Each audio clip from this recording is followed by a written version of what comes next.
प्रत्येकाला हवं असतं की जग त्याला ओळखावं, त्याचा सन्मान करावा, त्याच्याबद्दल बोलावं. पण जग फक्त त्याचेच ऐकतं ज्याने स्वतःला जिंकलं असेल. कारण जोपर्यंत तू स्वतःवर विजय मिळवत नाहीस तोपर्यंत कोणीही तुला गंभीरपणे घेत नाही. दररोजची पहिली लढाई ही स्वतःशी असते, सकाळी उठण्यापासून ते लहानशा सवयींपर्यंत.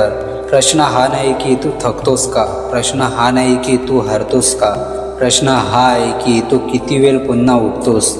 तुझा सर्वात मोठा शत्रू दुसरा कोणी नाही, तो तुझा आलशी मन आहे, जे तुला सांगतं थोडं अजून झोपू दे, आता वेळ नाही आहे, नंतर करू. आणि दुर्दैवाने तू त्याचं ऐकतोस. पण ज्याने स्वतःला जिंकलं तो या आवाजांना गप्प बसवतो. तो उठतो जेव्हा बाकीचे झोपलेले असतात, तो करत राहतो जेव्हा इतर थांबलेले असतात. कारण त्याला स्वतःवरती विश्वास असतो आणि स्वतःशी केलेल्या वचनावर श्रद्धा असते.